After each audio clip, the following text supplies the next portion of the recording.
유명한 헬라의 철학자 플라톤은 그의 국가론에서 이런 재미있는 비사를 우리에게 말해주고 있습니다.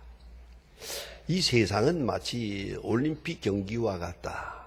이건 지금 2500년 전에 한 말입니다. 올림픽 경기처럼 그때나 오늘이나 그런 것 같습니다. 첫째는 경기장에 나가보면 장사치들이 많습니다. 그저 물건을 들고 다니면서 팔고 기념품도 팔고. 자관 이 사람들은 올림픽 경기와는 아무 관계없고 장사하는 생각밖에 없습니다. 어떻게 하면 물건을 많이 팔까? 어떻게 하면 돈을 많이 벌까? 하는 그런 손익계산만 하면서 계속 자기에게 돌아오는 이득, 이것만을 위해서 일생을 사는 그런 부류의 사람이 있더라. 참 슬픈 얘기입니다. 한마디로 말하면 돈 벌기 위해 살다가 돈 벌기 위해 죽는 겁니다. 그런 사람. 두 번째 사람은 선수들이다. 오랫동안 훈련을 쌓아서 이 기술을 연마해 가지고 나가서 경기장에서 죽기 살기로 1등을 하려고 몸부림치는 사람들. 사실 생각하면 슬픈 얘기입니다. 한 사람만 1등하고 나머지는 다 나고자입니다. 다 패자가 되는 겁니다. 한 사람만 성공하고 나머지는 다 패자가 되는데 그 한 사람도 영원한 승자는 없습니다. 다음번 경기에는 또 패자가 될 것입니다. 이 경기라고 하는 것, 이런 의미에서 또 대단히 슬픈 얘기다. 이런 사람들이 있다. 그래서 이기려고 몸부림치고 이기려고 죽기 살기로. 그래서 수단과 방법을 가리지 않고 정상을 향해서 달려가는 불쌍한 사람들이 있더라. 그렇죠. 세 번째 사람들은 구경꾼들입니다. 이분들은 아무 생각 없습니다. 누가 이기든 져든 상관없고 다만 그 시간을 즐길 뿐입니다. 그 경기를 보면서 한 시간 즐기고 나면 되는 겁니다. 이렇게 방관하는 사람들이 있더라. 이 세 가지 종류로 이 세상 사람을 그 옛날 플라톤이 분리해 놓았습니다. 여러분, 우리는 지금 어느 쪽입니까? 진나라의 진시황의 아버지였던 여불위라고 하는 분이 있습니다. 그가 사람을 보는 방법을 만들어 사용했는데 이것을 육험론이라고 합니다. 육험론. 이것은 중국뿐만 아니라 우리나라에서도 많은 사람들이 배워가지고 알게 모르게 이 방법으로 사람을 평가하고 있습니다. 첫째는 성공을 얼마나 자제할 수 있느냐 하는 겁니다. 사람은 실패가 중요한 게 아니고요, 성공이 중요합니다. 사람이 망할 때 실패해서 망하는 게 아닙니다. 성공해서 망합니다. 기고만장해지니까. 전들 이걸 외우고 있습니다. 제가 만든 자문입니다. 이게 뭔지 아십니까? 작은 성공이 미래를 망친다. 그 변변치 않은 거, 유치원 다닐 때 1등한 거, 이거 죽을 때까지 그게 무슨 대단한 겁니까, 그게. 이것 때문에 그 일생이 망가집니다, 가만. 전 그런 사람 많이 보았어요. 저 사람 인류대학만 안 나왔더라면 좋은 사람이에요, 저 사람. 그것 때문에 망가지고, 결혼까지 망가지고, 자식 교육까지 망가졌어요, 다. 왜요? 내가 제일 잘났다고 하니까. 그 옛날 그거 무슨 상관이 있습니까? 그러니까 사람이 성공을 얼마나 자제할 수 있느냐. 여러분, 그래서 사람을 평가하기 위해서 돈을 주어보고 두 번째는 칭찬해보라는 거 아닙니까? 칭찬했을 때 기고만장하면 그건 별거 아니라요. 자, 생각해 봅시다. 여기서 사람이 평가가 됩니다. 성공했을 때 겸손하고 칭찬받을 때 자기를 잃어버리지 않을 수 있는 사람. 그 사람이 바른 인간이다 하는 얘기죠. 두 번째는 즐거움을 어떻게 조절할 수 있느냐. 즐거운 일이 있을 때 보면 망가지는 사람이 있단 말이에요. 축하 파티하다가 망가져요. 즐거움이라는 거 잘 조정해야 됩니다. 내가 즐거울 때 지금 눈물 흘리는 사람이 있고, 내가 이겼다고 할 때 진 사람의 아픔도 있잖아요. 언제나 즐거움을 스스로 조정할 줄 있어야 한다. 세 번째는 괴로움을 어떻게 참아내는가. 억울하고 괴로울 때 잘 참을 수 있는가. 이거 참지 못하고 여기서 인내가 부족하면 안 되는 거죠. 마지막에 끈기로 결정하는 거 아닙니까? 인내성이 부족하다. 여기에 문제가 있고요. 또 하나는 두려움 앞에 얼마나 담대할 수 있는가. 깜짝 놀랄 만한 사건들이 다가올 때 얼마나 조용하게 이것을 처리할 수 있는 맑은 이성을 가지고 있는가. 또 하나는 슬픔을 어떻게 극복하는가. 여러분 생각해 봅시다. 얼마나 슬픈 일이 많습니까만은 그렇진 않거든요. 슬픈 일을 생각해야죠. 제가 어느 가정에 갔는데 100세에 가까운 분인데 세상을 떠났어요. 온 집안이 그렇게 울고불고 해서 제가 견디다 못해서 한마디 했습니다. 세상에 젊었을 때 요절하는 사람도 많은데 100세에 죽었으면 오늘 축가 파티처럼 하면 안 되냐고. 도대체 여기에 왜 눈물이 있어야 하느냐고. 여러분 깊이 생각해야 합니다. 슬픔, 내 슬픔, 그러나 다른 사람의 슬픔도 생각해야죠. 내가 슬픔을 얼마나 잘 극복할 수 있느냐. 또 여섯 번째 마지막으로는 노여움을 어떻게 해결해 나갈 수 있느냐. 분노가 치솟아오를 때 얼마나 자제할 수 있느냐. 이 6가지로 사람을 평가해 온 그러지 우리의 동양 사람들의 지혜가 여기에 있습니다. 오늘 성경 말씀에 보면 하나님께서 다윗을 선택하는 이야기가 있습니다. 그 선택하는 기준은 하나님의 마음에 합당한 사람, 하나님의 마음에 맞는 사람이라고 이렇게 딱 한마디로 평가했습니다. 하나님은 창조주가 되십니다. 그리고 만물을 다스리십니다. 그런데 이상하게 하나님께서는 사람을 통해서 세상을 다스릴 때가 많습니다.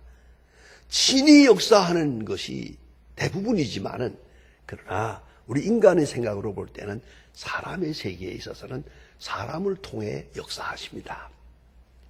자, 그런데 하나님께서는 사람을 선택해서 당신의 뜻을 이루어 가십니다.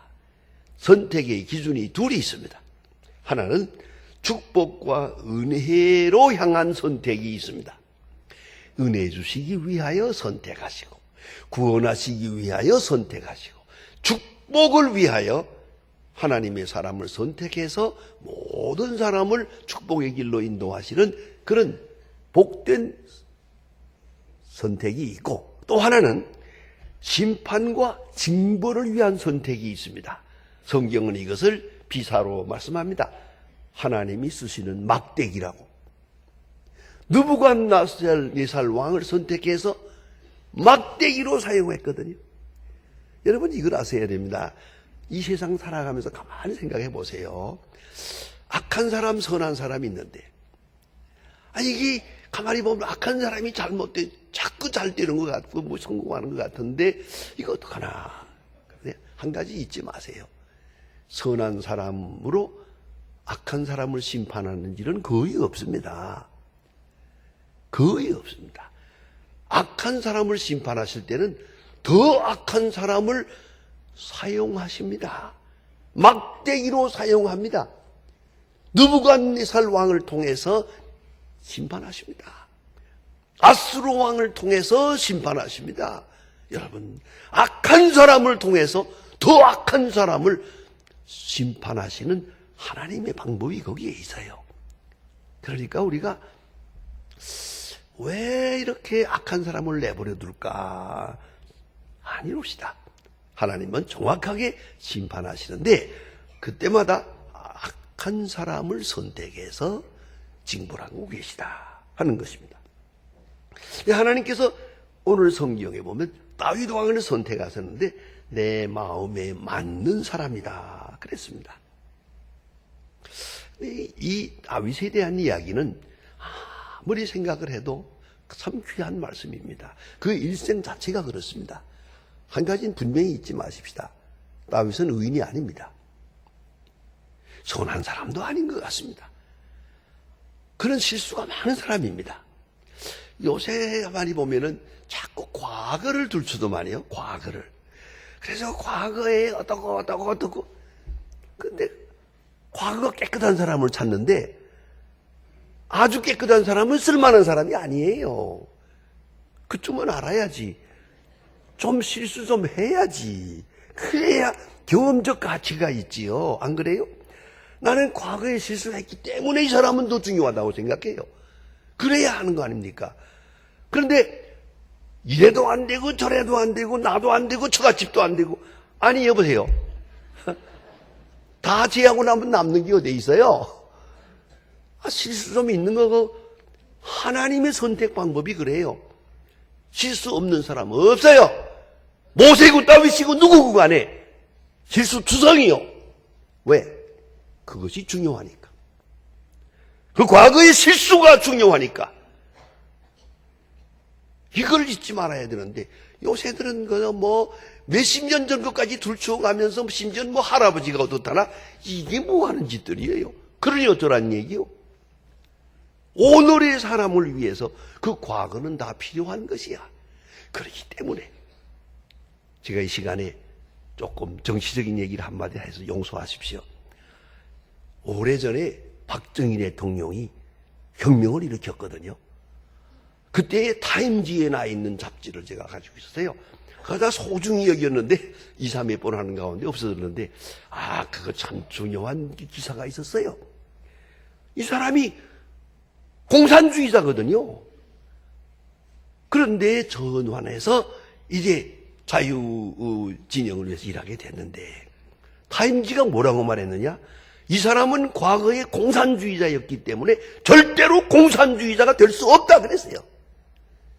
역시 보는 눈이 달라요. 사람을 이렇게 보아야지. 안 그렇습니까? 과거에 공산주의 경험이 있는 사람이기 때문에 이 사람은 공산주의자가 될 수가 없어. 딱 타임지에서 지적한 것을 내가 보았습니다. 이게 얼마나 좋은 얘기입니까? 과거에 이런 일이 있었다. 그것이 교훈이 되고 힘이 되고 지혜가 되는 건데 요새는 그저 이것들 주고 저것들 주고 이거 비판하고 저거 비판하고 이거 뭐 하는 짓입니까 이게? 어쩌자는 겁니까? 그런데 이 하나님의 선택 방법을 보세요. 다윗이고 모세고 누구고 가만히 보면 허물 없는 사람이 없어요. 아브라함은 뭐 허물투성이에요. 제가 언젠가 한번 오래전에 아브라함에 대해서 설교하고 싶어서 설교를 하는데 아브라함 역사가 좀 길어서 하루는 아브라함의 네거티브를 말하고 하루는 포지티브를 말할 생각으로 하루는 아브라함의 실수만 말했죠. 아브라함의 부족한 점만 전부 들어서 말하고 그 다음 날은 아브라함의 좋은 점을 말하고 이렇게 하려고 이제 아브라함의 실수를 말했는데 그날 저녁에 집에 돌아갔더니 제 집사람이 뭐랬는지 아세요? 여보, 그 믿음의 조상 아브라함을 그렇게 난도질을 해도 되는 거예요? 말 되는 얘기요. 내가 생각해봐도 너무 아브라함을 그만 비판해버렸거든. 그래 내가 그래서 사실이냐 아니냐만 말하라고. 그게 아브라함이라고. 그게 바로 은혜라는 것이라고. 그게 하나님의 선택이라고. 이걸 잊지 마세요. 다윗은 실수가 많은 사람이에요. 그러나 다윗 그 속에 중심이 있어요. 중심이. 사무엘상 16장 7절에 보면 사무엘을 통해서 다윗을 찾아 기름 부게 하시는 그 순간에 하나님은 이렇게 말씀하십니다. 나는 외모를 보렸노라. 사울이 외모가 좋았어요. 그 소용없더라. 다윗은 작은 사람이에요. 그런 거로 외모를 보지 마라. 나는 중심을 본다. 그 중심이 뭐겠습니까? 그러니까 그 아주 사무엘이 다윗을 기름 부으러 갔던 그 장면이 너무 드라마틱합니다.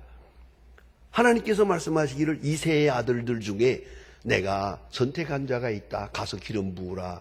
근데 기름을 준비해가지고 갔어요. 이새한테 말하기를 너희 아들이 많다며 예 있습니다. 다 데려와라. 7을 데려왔어요. 7명을.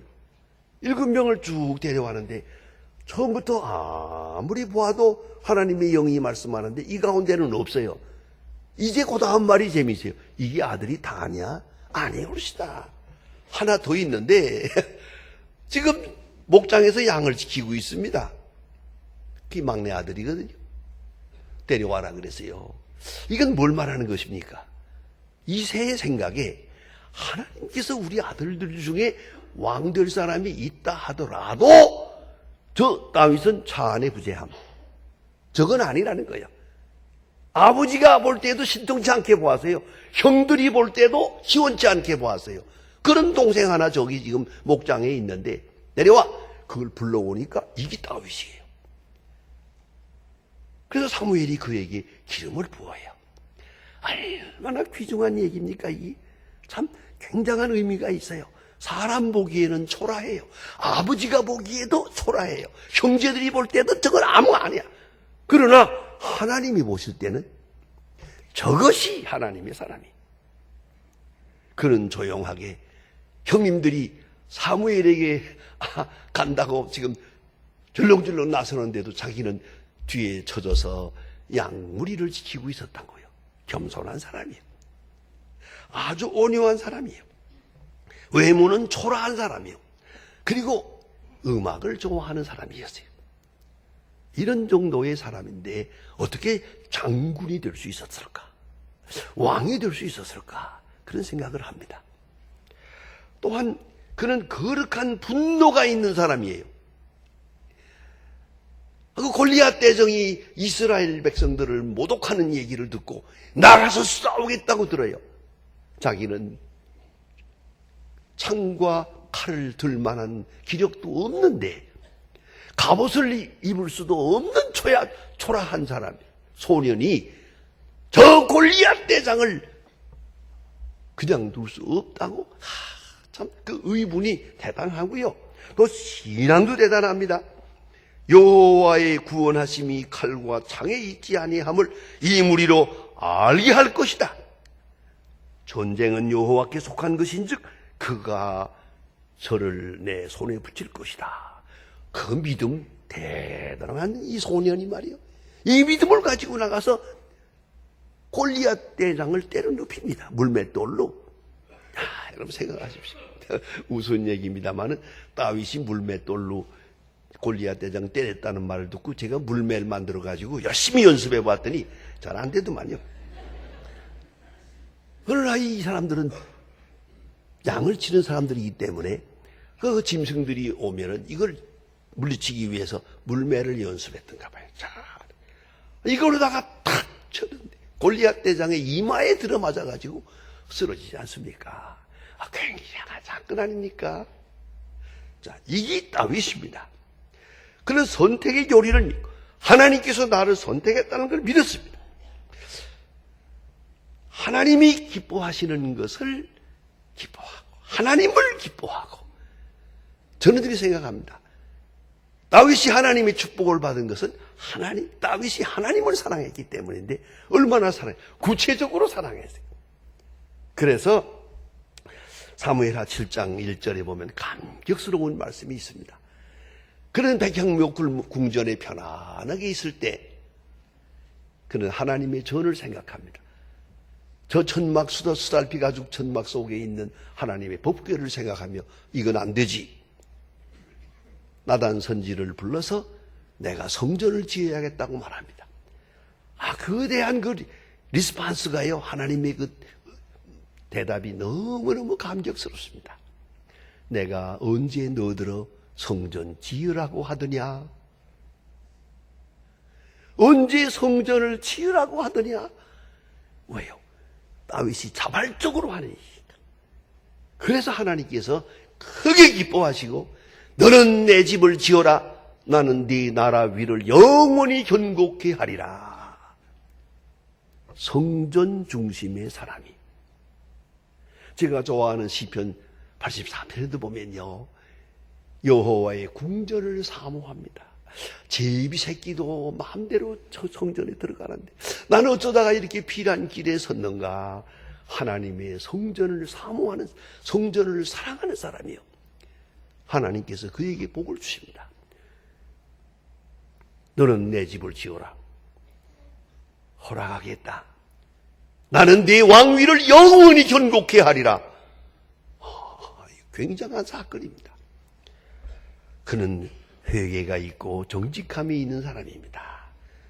그가 바세바의 어떻게 유혹에 넘어가서 큰 실수를 합니다. 그런데 말입니다, 이스라엘 사람들은 전통적으로 그 바세바가 잘못했다는 거예요. 나도 그렇게 생각해요. 왜냐하면 그래 왕이 볼 수 있는 그것을 지붕 위에서 왕이 바라볼 수 있는 그 자리에 그 시간에 홀랑벗고 목욕을 한다. 이게 말이 안 되지. 이게 바세바가 나쁘잖아요. 네, 무슨 얘기하겠습니다. 얼마 전에, 오래전입니다. 제가 아내하고 제가 루블박물관에 갔어요. 제가 갈 때마다 그 좋은 그림이 있다든가 하면 제가 사진을 찍어 오거든요. 후라시 없이 찍는 걸 허락을 하거든요. 좋은 그림을 많이 좀 찍어 왔는데, 거기 갔더니요, 마침 그날 바세바의 사진이 있어요. 홀랑벗고요, 지금 목욕을 하고 물이 줄줄 흐르는데 그 수건으로 하녀가 발을 닦는 그 시간이에요. 그걸 사진을 찍듯이 그림을 그려놨는데 참 멋지더만요. 그런데 바세바의 손에는 지금 편지가 하나 들려 있어요. 이게 남편이 집에 돌아오겠다는 편지예요. 이제 자기는 지금 목욕을 하고 다윗 왕을 만나러 가는 건데 편지를 받았거든요. 갈까 말까 고민하는 장면이 탁 나왔어요. 그 그림 참 기가 막히게 잘 그렸단 말이에요. 그 사진을 찍으려고 딱 쳤는데 집사람이 옆에서 그만해. 그래서 못 찍었어요. 못 찍었어요. 사진이 자꾸 바뀌기 때문에 지금도 못 찍었어요. 그건 못 가. 자, 참 딱 한 번 보고 말하는데요. 자, 바세바가 이 짓을 했거든요. 이게 바세바의 잘못 아닙니까? 그런데도 불구하고 다윗은 말합니다. 그 어느 편지에도, 어느 글에도요, 다윗이 바세바를 원망하는 얘기가 없습니다. 그 요야만 여자 때문입니다라고 말 안 합니다. 내가 죄를 지었나이다. 끝. 이게 다윗입니다. 책임은 내가 지는 겁니다. 유혹은 누가 했든지 말았든지 그는 말합니다. 내가 죄를 지었나이다. 그게 왕입니다. 지금 왕. 이 체면이 뭐 됩니까? 이렇게 되면. 그럼에도 불구하고 그는 그렇게 인정을 할 뿐만 아니라 더 놀라운 게 있습니다. 나는 부끄러우니 하야하노라, 드고와의 목자로 돌아가노라. 그렇게 하지 않았습니다. 그 부끄러운 얼굴로 회개하고 다시 하나님이 주신 사명을 죽을 때까지 감당했습니다.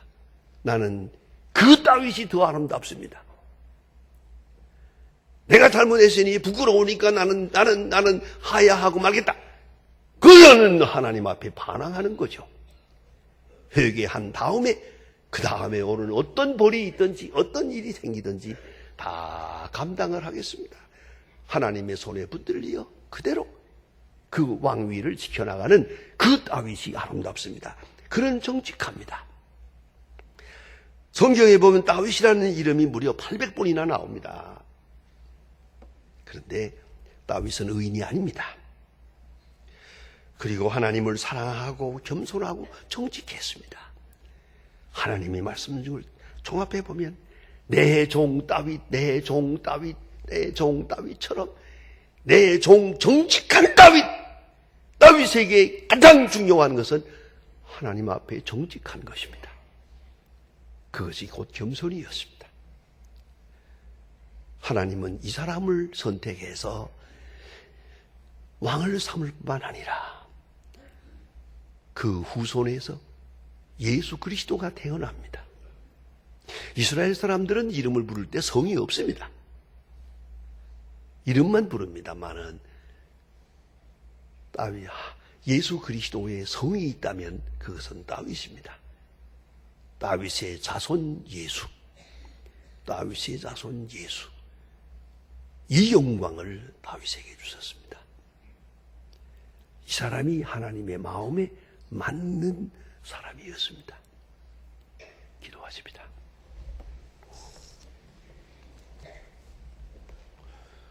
하나님 아버지, 오늘도 주의 이름으로 모이게 하시고 주의 음성을 새롭게 듣게 하시고 주님이 우리를 부르신 그 경로와 그 부름에 내가 어떻게 응답하며 살았는지를 깊이 생각하는 아침 주신 것을 감사합니다.